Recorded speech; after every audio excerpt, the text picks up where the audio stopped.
Cosa fa esattamente un critico d'arte? Questa è una di quelle domande che tanti di noi amanti dell'arte si sono posti almeno una volta nella vita. In questa breve storia vi racconto cos'è la critica d'arte e come la sua definizione è cambiata nel tempo. Si entra in campi come l'estetica, la filosofia e la fenomenologia delle arti, ma tranquilli, non è così complicato come sembra. Sul dizionario la critica d'arte è una disciplina che ha per oggetto la formulazione di giudizi su prodotti artistici del passato e contemporanei. In senso lato, quindi, nella critica d'arte vengono inclusi anche i generi letterari che trattano dei movimenti artistici e dei loro massimi rappresentanti. Il critico d'arte quindi è colui che formula dei giudizi in rapporto alle sue conoscenze, al suo gusto e al suo tempo. Ma proviamo a ripercorrere la storia concentrandoci sui primi scritti dell'arte che compaiono nell'antica Grecia. La critica d'arte, intesa come genere letterario, non esiste nell'antichità, anche perché l'attività artistica in quanto lavoro manuale viene di fatto paragonata a quella artigianale, umile, anonima e poco degna di considerazione. Lo stesso termine greco e l'equivalente latino indicano la capacità manuale di produrre gli oggetti più che la creatività stessa. Però non per questo gli artisti e le opere sono del tutto assenti nella letteratura classica. Compaiono soltanto nel genere biografico, attento un po' di più alle curiosità. Platone per primo formula il principio dell'arte come imitazione della natura, dandole quindi un significato sostanzialmente negativo. Rifacendosi alla dottrina delle idee, afferma che l'opera d'arte è inferiore di 2 gradi rispetto all'idea e che quindi l'opera è solo una imitazione del mondo reale. Insieme a Platone, l'altro grande filosofo greco Aristotele formula i primi principi dell'arte e detta anche i canoni per la nascita di una nuova figura di artista. Per lui, infatti, l'artista ha la responsabilità della creazione, finalmente. Lo allontana quindi dalla semplice imitazione delle idee, come era per Platone, e lo fa diventare il protagonista dell'arte. Tra le più importanti fonti greche del IV secolo troviamo poi Duride di Samo, il primo a scrivere delle biografie di artisti. E, oltre ad interessanti curiosità sulle loro vite, ci sono anche trattati sull'importanza della perfezione dell'opera d'arte. Un secolo dopo, uno scultore, Xenocrate, ci racconta l'evoluzione dell'arte attraverso le storie degli autori e, oltre a diventare uno dei primi storici dell'arte, individua anche 4 categorie un po' più precise di giudizio: la simmetria della composizione, il ritmo, l'accuratezza dell'esecuzione e l'effetto visivo complessivo. Ma il lavoro del primo e del più grande critico nella storia antica è quella dell'Anonimo del Sublime. È importante per la storia della critica letteraria e anche d'arte perché spiega in maniera ordinata e analitica i canoni antichi di perfezione di un testo, che però possono anche essere validi per le opere d'arte. Questi canoni sono, secondo lui, l'attitudine alle grandi idee, la passione profonda e ispiratrice, un racconto delle figure, la nobiltà dell'espressione e della composizione. Poco più avanti nella storia, nell'antica Roma, c'è scarsa critica d'arte, ma nasce invece la storia dell'arte e la ricerca. La prima guida artistica viene compilata infatti da Pausania, che dedica i suoi studi ai monumenti e alle sculture greche e romane. Il periodo successivo alla caduta dell'impero romano è sicuramente un periodo un po' morto per la critica d'arte, ma non per l'arte di per sé e per l'architettura in generale. Nell'Alto Medioevo non viene riconosciuto un valore nobile all'attività artistica perché ai tempi la teologia regna sovrana. Le opere vengono giudicate tenendo conto esclusivamente dei materiali utilizzati, più o meno preziosi, e del numero di figure dipinte o scolpite.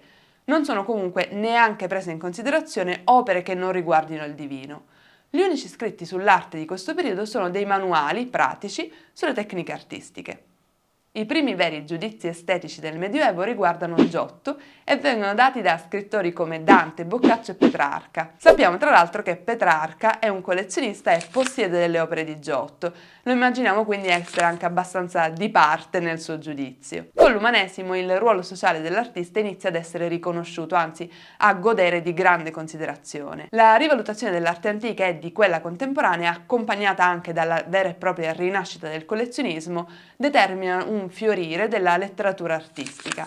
Molti artisti infatti scrivono trattati teorici di pittura, scultura e architettura e addirittura di storia dell'arte, ad esempio Leon Battista Alberti e Lorenzo Ghiberti.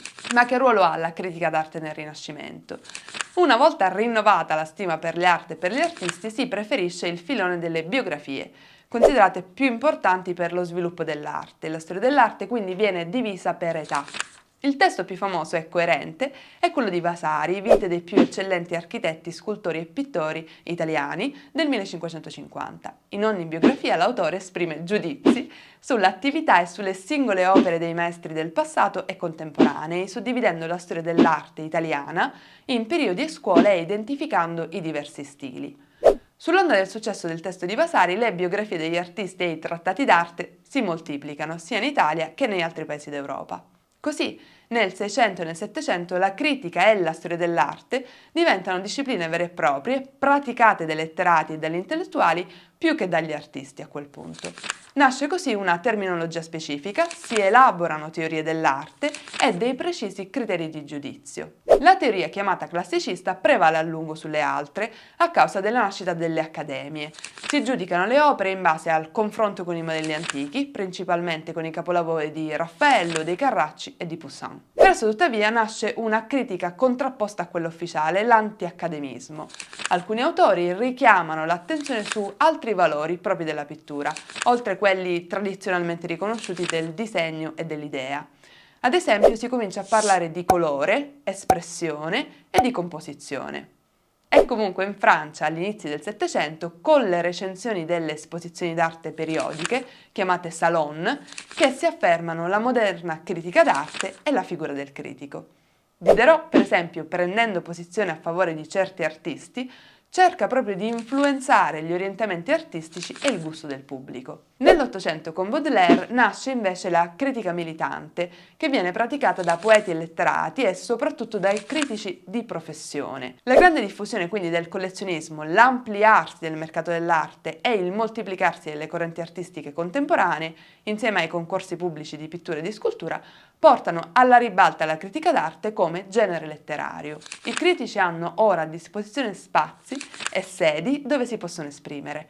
Pubblicano articoli sulla stampa periodica, partecipano a conferenze e preparano presentazioni di mostre. Nel Novecento addirittura possono far sentire la propria voce anche attraverso la radio e poi la televisione. Il riconoscimento e la comprensione da parte del largo pubblico delle avanguardie artistiche del XX secolo si deve in gran parte agli scritti della critica militante. Apollinaire e Breton, per esempio, sostenitori del cubismo e del surrealismo, o Germano Celant per l'arte povera e Achille Bonitoliva per la transavanguardia in Italia, sono dei critici militanti a tutti gli effetti. Infine c'è da considerare che la critica militante si occupa della storia dell'arte contemporanea e quindi presuppone l'adesione a determinate poetiche e correnti artistiche. Ed è così che nasce la distinzione tra il critico d'arte e lo storico dell'arte.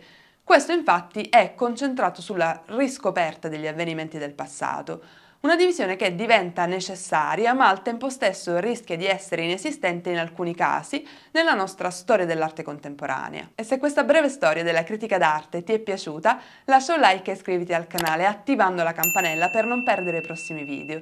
E se sei curioso di scoprirne di più su altre professioni, ti consiglio di guardare il mio video sulle 20 professioni nel mondo dell'arte. Grazie e alla prossima!